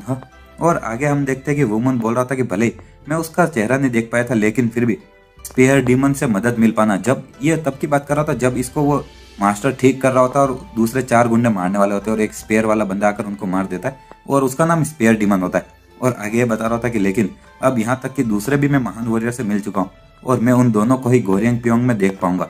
और इसी के साथ में हम अगले दिन का सीन देखते, जब भी वुमन को समय मिलता था तो वो अपने चलते हुए वो उस किताब को पढ़ने लगता था जो कि मार्शल आर्ट की गाइड थी, और बहुत सारे ये सब इनर एनर्जी वगैरह पढ़ने के बाद में और वुमन अलग अलग चीज़ों को समझ पा रहा था। और आगे हम देखते कि वो एक जगह पर बैठते हुए कहता है कि ये जो चीज़ें मैंने पेंटिंग से सीखे थे वो इस किताब के अंदर भी थोड़ी बहुत वैसे ही लिखी हुई है, और ये सच में कितनी ज़्यादा मिस्टीरियस चीज़ है नहीं। और तभी एक पीछे से आदमी आता है कहता ओए और क्या तुम संग वो मून हो? तो वुमन कहता कि हाँ, और आगे वो आदमी कहता कि हमारे मिस्ट्रेस योन उन्होंने कहा कि तुम उनसे मिलने आओ अभी कभी। वुमन कहता ठीक है, और मन में सोचता आखिर योन मुझे क्यों देखना चाहती है। और आगे वो वहां पर जाता और एक मिनट आदमी कहता कि मैं इसको लेकर आ गया माई लेडी। तो योन कहती थैंक यू। ये वुमन कहता है कि 1 मिनट क्या मैं पूछ सकता हूँ आखिर तुमने मुझे यहाँ पर क्यों बुलाया? तो वो लेडी कहती है कि जो हमारे घोड़े चलाने वाला बंदा था उसको वो बीमार हो चुका है और अभी और वो ड्राइव नहीं कर सकता है, तो इसीलिए उसकी जगह पर तुम हमारे घोड़ा गाड़ी चलाओ। और वुमन मन में सोचता कि वाह, और मुझे इतनी ज्यादा गौरवशाली चीज मिल रही है योन के लिए घोड़ा गाड़ी चलाने का काम। और इसी के साथ में हम देखते हैं कि जब वो गाड़ी चला रहा होता है और वो मन में सोचता है क्या मुझे उसके यहाँ पर घोड़ा गाड़ी चलाने का जो मकसद है वो क्या मेरी उस जोंग हुआंग के साथ में रिलेशनशिप पूछने के लिए क्या? तो नहीं ये नहीं हो सकता, और अगर ये उस जोंग हुआंग के बारे में है तो कोई भी इस दुनिया में उसको पहचान नहीं पाया होगा, क्योंकि मैं भी तभी जान पाया जब उसने खुद से मुझे बचाया था। और इसी के साथ में पीछे से वो लड़की कहती आखिर तुम्हारा नाम क्या है? वुमन कहता मेरा नाम संग वुमन है। और लड़की कहती संग वुमन, और आखिर इसका मतलब क्या है? तो वुमन कहता इसका मतलब कि कुछ पागलों जैसे सवाल होना, और ये एक ऐसा नाम है जो कि एक स्कॉलर ने दिया था जो कि हमारे इन में रुके थे एक बार। दूसरी और लड़की कहती आखिर स्कॉलर ने तुम्हें ऐसा नाम क्यों दिया? वुमन कहता है इसका मतलब कि मैं बहुत ही ज्यादा मतलब कि चमकने में और इतना शानदार नहीं, और साथ ही मैं बेवकूफ भी हूँ, और बस बार बार मेहनत कर और बहुत बार कोशिश कर ही मैं कोई समझदारी हासिल कर सकता हूँ। वो पीछे वाली लड़की की थी बहुत सारे पागल जैसे सवाल होंगे नहीं वुमन, और ताकि तुम उससे समझदार हो सको, लेकिन इसका मतलब यह नहीं कि सारे पागल सवालों से तुम समझदारी होंगे, और क्या होगा कि वो बस ऐसे बेवकूफों वाले सवाल हो। वुमन कहता एग्जैक्टली, लेकिन मैं इन पागल सवालों के ही जवाब पाकर ही समझदारी हासिल कर सकता हूँ। और आगे वो लड़की की थी वाह, और मुझे पता है कि तुम काफी लंबे समय तक एक बेवकूफ की तरह रहते थे, लेकिन ये देखकर कि तुम अब पहले जैसे और नहीं हो, ये सच में देखकर मुझे अच्छा लगा, और लगता है कि तुम्हारे वो पागल सवालों से तुम्हें समझदारी मिल ही गई है। और वुमन कहता थैंक यू और मेरे बारे में इतना अच्छे से सोचने के लिए। और वो मन में सोचा कि वो मैंने जितना सोचा था उससे अच्छी है यार। और आगे वो कहता लेकिन क्या आपका कोई सपना है माय लेडी? तो योन कहती सपना। और वो कहती कि मैं अपनी जिंदगी के डिसीजन आज़ादी से लेना चाहती हूँ और मैं चाहती हूँ कि मैं अपनी जिंदगी की खुद की मालिक बनूं। वुमन कहता कि खुद की जिंदगी के मालिक, हाँ, और क्या ये शायद ये हर एक इंसान यही चाहता होगा नहीं? और योन कहती लेकिन ये सच में काफी ज्यादा सपने जैसा लग रहा है जिसको मैं कभी हासिल नहीं कर सकती। और अगर मैं रियलिटी में आती तो ये कोई ऐसी चीज नहीं जो कि मैं अभी कर सकती हूँ। और एक ही चीज है जो मैं अभी चाहती हूँ और वो है कि मेरे पिताजी के लिए जो कि अभी कोमा में है वो उठ जाए और मैं अपने परिवार जो कि अभी धीरे धीरे अपनी जगह से गिरता जा रहा है उसको वापस खड़ा करना चाहती हूँ। और क्या मुझे ये कहना चाहिए कि मैं हमारे इस सियोल में जाने वाली जर्नी को सक्सेसफुल रखना चाहती हूँ। वो मन में सोचा ओह, और मैंने सुना तो था एक बंदे से कि जो योन है उसके पिताजी अचानक से बहुत ज्यादा बीमार हो गए थे किसी बीमारी से और अभी बहुत ज्यादा कमजोर होकर कोमा में चले गए। वो मन कहता है सेम चीज मेरी भी है यार, और मेरी भी मम्मी बहुत ज्यादा बीमार है और मेरा भी एक ही सपना है कि मैं उसको ठीक कर दूं। और वो लड़की कहती हाँ क्या तुम्हारी मम्मी भी बीमार है? और शायद हम दोनों एक ही तालाब की दो मछलियों जैसे नहीं? वो मन कहता कि हाँ लगता तो है। और इसी के साथ में वो लोग जब बात कर रहे होते हैं और अचानक से जब घोड़ा गाड़ी के नीचे एक पत्थर आता है तो वुमन के वो शर्ट के अंदर से छोटा सा टाइगर का बच्चा बाहर निकल जाता है। और वो लड़की कहती हे भगवान, और ये कितना क्यूट है, क्या ये टाइगर है? वुमन कहता कि हाँ ये। तो वो लड़की कहती जरा यहाँ पर आओ तुम क्यूट बच्चे। और वो टाइगर को ले लेती है और वो कहती है कि क्या ये एक बेग गो है और आगे तुम्हें कहाँ से मिल गया? वुमन कहता कि ये हम कुछ दिन पहले जब पहाड़ों के उधर से जा रहे थे तब मुझे मिला था और ये उसने अपनी माँ को खो दिया था और अकेला था और हम देखते हैं कि उसको भूख लग रही होती है, उस टाइगर का पेट बज रहा होता है। वो लड़की कहती है भगवान, और लगता है कि इसको भूख लग रही है और ये खाता क्या है? वुमन कहता है वो कुछ भी खा सकता है। वो लड़की कहती तो चलो तुम ये चीज खाओ और कुछ खिलाने लगती है। आगे हम देखते कोई कहता लेडी सियोन और हम लोग ऑलरेडी यहाँ पर गोरियन प्योंग तक पहुंच चुके। वुमन कहता ओह फाइनली। और हम लोग देखते कि वो लोग एक किसी टाउन में आ जाते। वुमन कहता ये बहुत ही ज्यादा बड़ा टाउन है यार, और बस कुछ ही पल पहले हम लोग बस ऐसे जंगल में थे लेकिन अभी अभी यहाँ पर बहुत सारे लोगों की भीड़ आ चुकी है। और वो लड़की योन कहती है ऐसा इसलिए क्योंकि ये जगह बहुत ही ज्यादा इंपॉर्टेंट है और स्पेयर डीमन और साथ ही में जोंग वांग, मतलब कि जो वो बंदे ने हमारे वुमन को वो मार्शल आर्ट की गाइड दी होती है उसका दूसरा नाम जोंग वांग भी कहा जाता है, या फिर हम उसको पाम मास्टर बुलाएंगे तो थोड़ा आसान रहेगा समझने में। और आगे वो कहते हैं कि वो बहुत ही ज्यादा खतरनाक लोग हैं और वो इतने ज्यादा फेमस है और उनकी लड़ाई देखने के लिए ये सब लोग यहाँ पर आए हैं। और ये बहुत ही ज्यादा रेयर अपॉर्चुनिटी है कि दो सबसे महान मास्टर के बीच की लड़ाई देखने को मिले और ये नेचुरल है कि यहाँ पर सबसे बेस्ट लोग उनको देखने के लिए आए हैं। वो मन में सोचता है कि जो बिन बुलाया मेहमान था, मतलब कि बिना नाम का ट्रेवलर, और वो इतना ज्यादा खतरनाक इंसान है, लेकिन आखिर मुझे किसके लिए चीयर करना चाहिए? और भले ही मैं उस स्पेयर डीमन से मिला नहीं हूँ लेकिन उसने मेरी जान बचाई हुई है। और आगे हम देखते हैं कि योन कहती चलो और हमारी पार्टी यहाँ पर 2 दिन के लिए रुकेगी और तुम उस समय का अच्छे से इस्तेमाल करना। वुमन कहता मैं समझ गया और थैंक यू। और इसी के साथ में वो टाइगर वापस वुमन के कपड़ों में आ जाता है। आगे वो योन कहती कि वो सच में टाइगर तुमसे काफी ज्यादा अटैच हो चुका है और उसका नाम क्या है? वुमन कहता मैंने अभी तक कोई नाम डिसाइड नहीं किया है। और योन कहती कैसा रहेगा कि तुम उसका नाम व्हाइट टूथ रखो। और वुमन कहता क्या ऐसा इसलिए क्योंकि उसके अभी बाल थोड़े सफेद है इसलिए? तो योन कहती हाँ बिल्कुल। वुमन कहता लेकिन इसका नाम तो सिल्वर टूथ रहना चाहिए नहीं? और क्योंकि मैंने सुना है कि जब ये लोग बड़े हो जाते तो इनके जो बाल होते हैं वो ग्रे कलर के हो जाते हैं। वो लड़की कहती सच में? तो तब तो ये अपनी ज्यादातर जिंदगी ग्रे बालों में बिताएगा तो इसका नाम व्हाइट टूथ नहीं लेकिन दूसरा नाम रखना चाहिए नहीं, और इसका नाम योन रखना चाहिए। तो हमारा वुमन कहता है कि हाँ मुझे नाम बहुत पसंद आया और चलिए अब मुझे यहाँ से चलना चाहिए। तो वो लड़की भी कहती ठीक है। और इसी के साथ में वुमन वहां से उसके रेंज से दूर चला जाता है। एक बंदा कहता है कि आखिर आपको ये छोटे से ये रेस्टोरेंट वाले के बच्चे में क्या इंटरेस्ट आ गया? तो योन कहती इंटरेस्ट, और मैं तो बस एक बहुत ही ज्यादा चमकदार आंखों वाले बंदे से बात कर रही थी जिससे कि मेरी थोड़ी थकान और टेंशन दूर हो गई। दूसरा बंदा कहता चमकती आंखें? योन कहती चलो चलते हैं, और उसके कारण अब मैं काफी ज्यादा रिलैक्स हो चुकी हूँ। और वो मन में सोची कि मुझे इसलिए निराश नहीं होना चाहिए क्योंकि मैं औरत हूँ और मुझे कॉन्फिडेंट रहना चाहिए, और भले कुछ भी हो लेकिन मैं अपनी पूरी कोशिश करूंगी इस बार की डील को अच्छे से करने की और हमारी फैमिली को वापस ऊपर पहुंचाने की। और वुमन कहीं पर देख रहा होता और कहता वाह यहाँ पर कितने सारे लोग यार, और मुझे पता नहीं आखिर कहाँ पर देखूं, मैं कहीं खो ना जाऊं। और इसी के साथ शहर में इधर उधर भटक रहा होता है तभी कुछ लड़कियां उसके पास में आ जाती है और एक लड़की कहती हेलो हैंडसम मेरे साथ में और मैं तुम्हें अच्छा समय दिखाऊंगी। तो एक और लड़की उसके पास में आती है ओए मैंने उसको पहले देखा और मेरे साथ में वो मास्टर। और वुमन कहता आखिर तुम लोग क्या करे? और असल में ये लोग वेश्या होती है। और तभी वुमन सामने देखता है और वहां पर कुछ लोग जा रहे होते हैं और उनके बीच में उनका छोटा भाई भी होता है वुमन का। और वुमन कहता ओह वो कैंग, लेकिन वो कैंग उसके जैसे अनसुना कर इग्नोर करने लगता है। और वुमन कहता हाँ और वो कैंग। और तभी वो कैंग वहां से जाते हुए कहता कि हाँ, और आखिर किस तरह का वॉरियर यहाँ पर वेश्याओं के साथ में घूमेगा इस जैसी महान जगह पर? और दूसरा एक बंदा कहता है कि हाँ, और मैं तो उसकी तरफ देख भी नहीं सकता, और क्या वो ली भी फैमिली के लोगों में से कोई एक है क्या। और वो किंग वहां पर चुपचाप उसको इग्नोर करते हुए जा रहा होता है वुमन को, और तभी हम देखते हैं कि उनके बीच में से एक इंसान जा रहा होता है। वो किंग कहता है, एक मिनट रुको, और क्या ये स्पेयर डीमन है। तो तभी दूसरे लोग कहते, ओए, और तुम्हारा ये लापरवाह बर्ताव अगर उसको गुस्सा दिलाएगा तो तुम्हें पता नहीं होगा तुम्हारा नसीब कैसा होगा, तुम्हें मार भी डाले वो शायद। और स्पेयर डीमन वहां से जाए जा रहा होता है, और हम देखते हैं कि वो किंग मन में सोचता, क्या ऐसा लगता है जब हम किसी ऐसे महान इंसान की प्रेजेंस में हो, और सच में वो जैसा मैंने सोचा था उतना ही खतरनाक है। और वो मन कहता है, एक मिनट, और दूसरी जो लड़कियां होती है वो वैशा है, वो कहती है चलो तो हम यहाँ से जा रहे। और वो किंग मन में सोचता है, एक मिनट, आखिर ये चल क्या रहा है, और आखिर स्पेयर डीमन वो मेरे भाई के सामने जाकर खड़ा क्यों हो गया। और हम देखते हैं कि स्पेयर डीमन वुमन को देख रहा होता है, और वुमन कहता है, कौन आखिर। और वो किंग मन में सोचा, अरे नहीं, और क्या ये स्पेयर डीमन मेरे भाई को सजा देने वाला है, क्योंकि वो इस महान जगह पर वेश्याओं के साथ में घूम रहा था एक वॉरियर के रूप में, और ताकि वो मेरे भाई का एक एग्जाम्पल बना सके, और जो कि उसने अटेंशन इस तरफ लाई है। और बहुत सारे लोग इस स्पेयर डीमन के हाथों से मारे जा चुके हैं, और इसने वॉरियर्स को इसलिए मारा क्योंकि वो बस रेड लाइट डिस्ट्रिक्ट के एरियाज में जाते थे और कीड़ों की तरफ मार दिया था यार। और हम देखते कि तभी वो किंग अपनी तलवार निकालने लगता है, और मन में सोचता है, आखिर मेरा भाई अपने आप को इस सिचुएशन में कैसे डाल सकता है। और वुमन वहां पर उस स्पेयर डीमन को देख रहा होता है, और ये वही बंदा होता है जिसने कि उसकी जान बचाई होती पहले। और हम देखते हैं कि तभी स्पेयर डीमन अपना हाथ साइड में लाता है, और वो किंग कहता है, अरे नहीं, और अगर मैं बीच में पड़ूंगा तो मैं पक्का मरूंगा, लेकिन कुछ भी हो भाई को तो बचाना होगा। तभी स्पेयर डीमन वुमन के कंधे पर हाथ रखता है और कहता है कि ओह, और लगता है कि तुम अभी भी एकदम ठीक और जिंदा हो, और मैं सच में देखना चाहता था कि आखिर अब तुम भविष्य में कैसे बनोगे। वुमन कहता है, एक्सक्यूज मी, और वो किंग कुछ समझ नहीं पाता और कहता आखिर ये क्या। हम देखते हैं कि वुमन बोलता है, एक मिनट, और बाय एनी चांस क्या आप स्पेयर डीमन हो सकते हो क्या।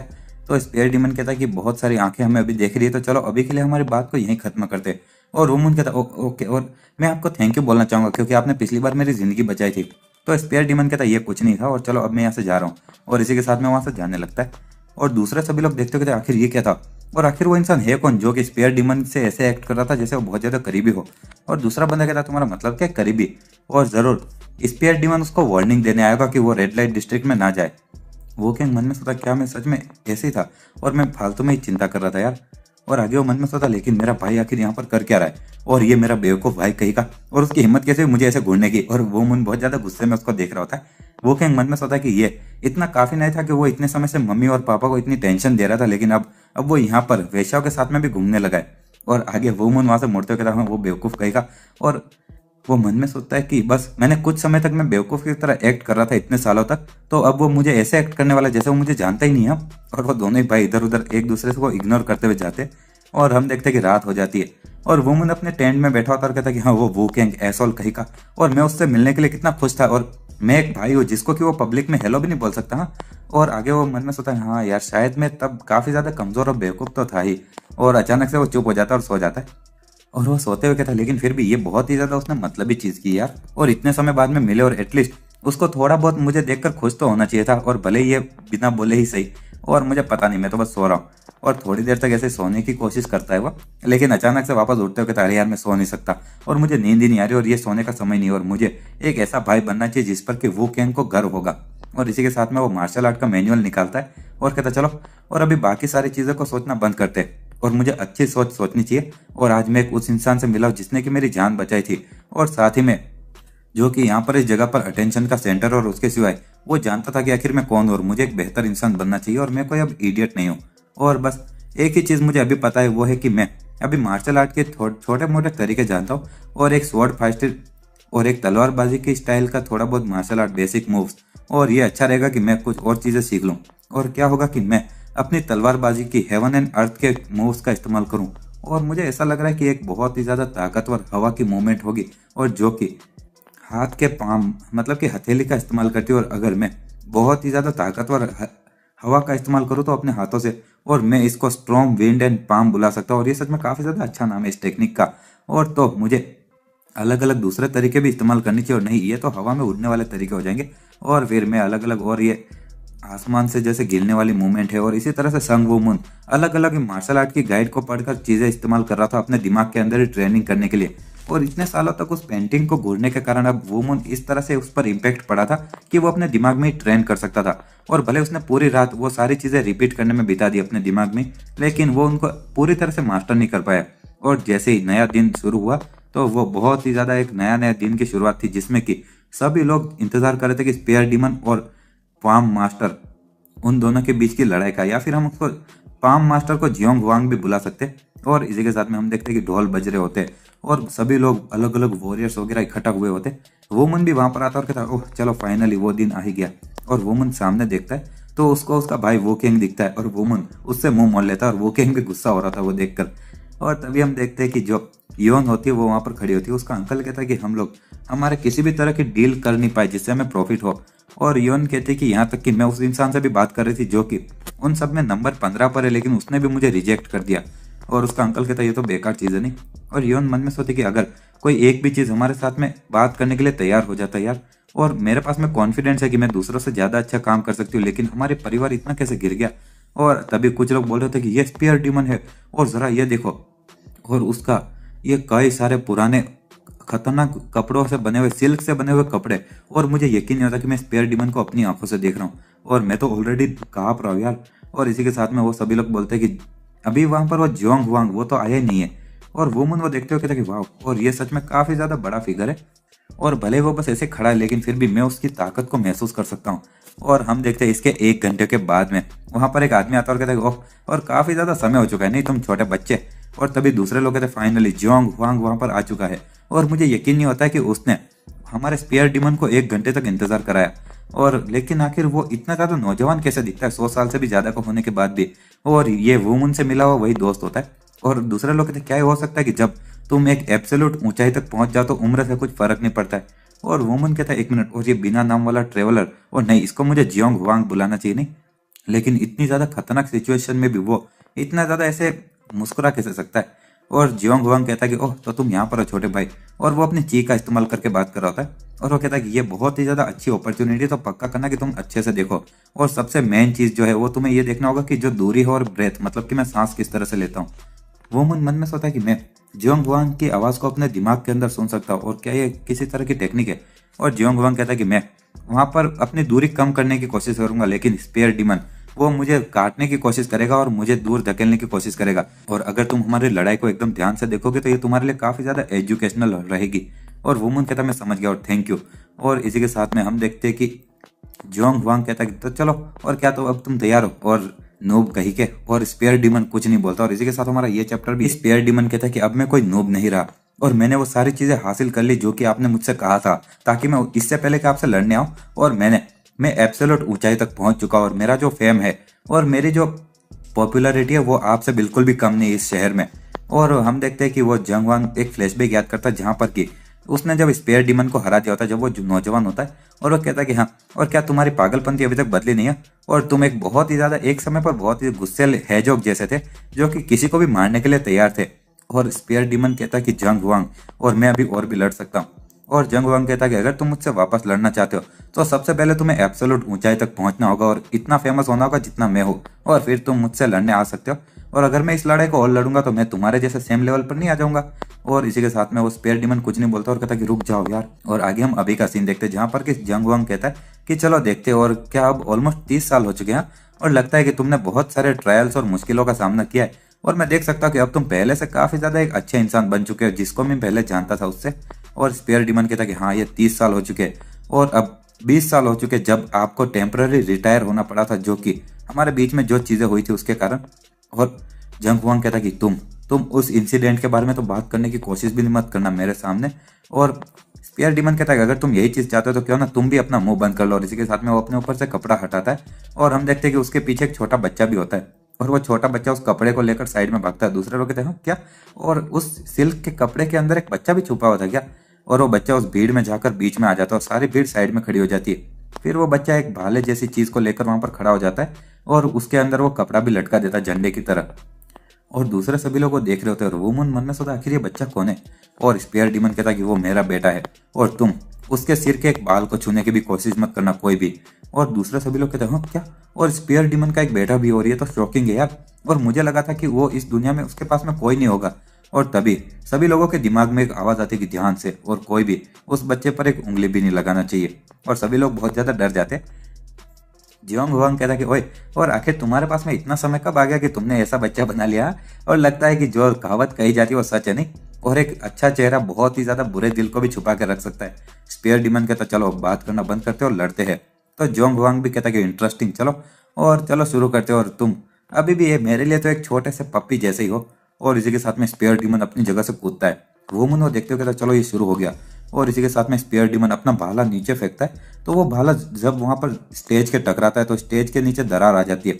और जंग वांग अपनी जगह से कूदता है और कहता है कि तुम कुछ शुरुआत में ज्यादा ताकत नहीं लगा दे रहे हो।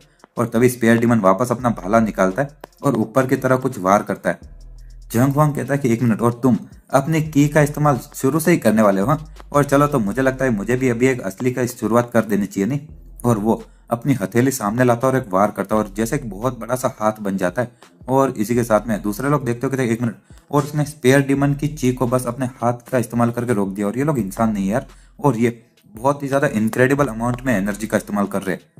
और इसी के साथ में हम देखते हैं कि वहां पर उन दोनों की ही लड़ाई हवा में चल रही होती है और उन दोनों की ही चीज टकराकर थोड़ी साइड में गिर रही होती है। और कुछ लोगों को वो लगती है और कहते हैं 1 मिनट, और उनकी एनर्जी के जो थोड़े से छींटे हैं वो यहाँ पर हर जगह पर उड़ रहे हैं यार, और सभी लोग यहाँ से भागो। और उन लोगों को चोट लगने लगती है। एक बुढ़ा आदमी कहता है सभी लोग यहाँ से भागो, और जब एक असली लड़ाई शुरू होगी तो ये और भी ज्यादा खतरनाक हो जाएगा।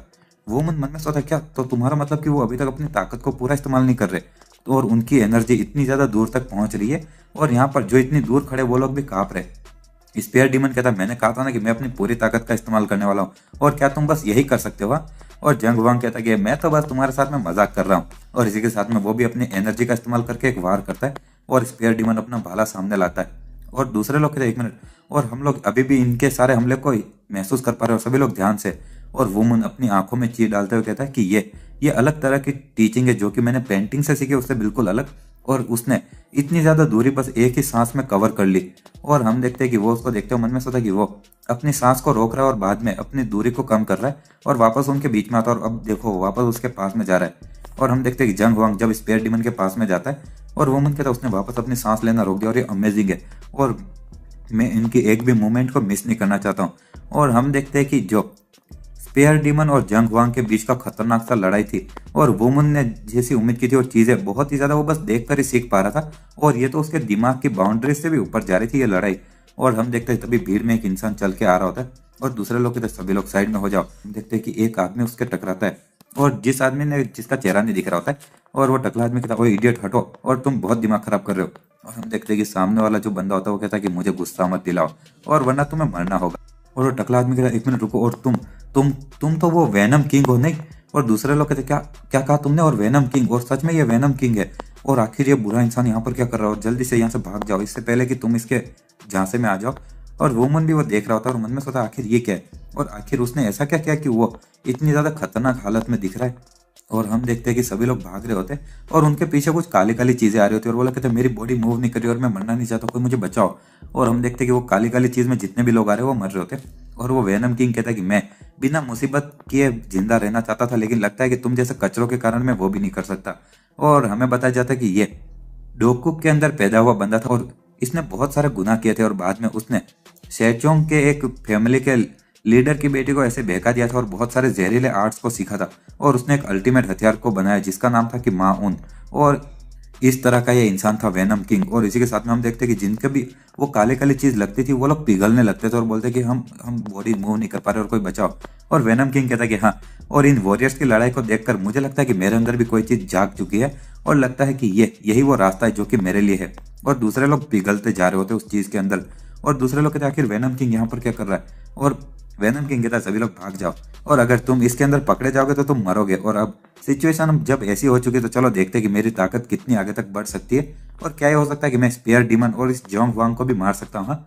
और वुमन मन में सोचा आखिर ये क्या, और ये भोले लोगों को मार रहा है। और अब मुझे लगता है कि वो इंसानी जिंदगी को उसको कुछ फर्क नहीं पड़ता यार। और कुछ लोग भागते हुए कहते हैं कि जल्दी से भागो और इसका श्राप बहुत ही तेजी से पीछे पड़ रहा है। और जब सभी लोग भाग रहे थे वुमन मन में सोचा अरे यार और लोग खतरे में, और ये क्या कोई रास्ता नहीं जिससे हम सभी को बचा सकते। और जल्दी से सोचो संग वो मून। और तभी वो सोचा कि ओ हाँ, और वो हाथ की हथेली से खतरनाक सी हवा और एक ऐसी हवा जो कि मैंने पेंटिंग का इस्तेमाल कर मैंने बनाने के बारे में सोचा था। और मुझे अपने दोनों ही हाथों के उस पेंटिंग की लाइन की तरह हवा इकट्ठी करनी होगी और फिर मुझे अपने पाम का इस्तेमाल कर मतलब हथेली का इस्तेमाल कर एक हवा का झोंका फेंकना होगा जिससे वो सारा जहर पीछे हट जाए। और इसी के साथ में वो उस मूव का इस्तेमाल करता है और सभी लोग भी कहते हैं 1 मिनट, आखिर ये ताकत और हवा और जितना भी ये जहरीला ये जो श्राप था ये भी एक जगह पर इकट्ठा हो रहा है। और हम देखते हैं कि जितनी भी वो काली काली चीज होती है वो सारी चीज उसी वेनम किंग की तरफ जाने लगती है और वेनम किंग कहता है आखिर ये क्या है, और आखिर मेरा जो श्राप है वो मेरी तरफ वापस क्यों आ रहा है। और वुमन मन में सोचा कि मैं इस हवा का इस्तेमाल कर रहा हूँ ताकि मैं इस श्राप को उसी एक जगह पर इकट्ठा कर सकूं।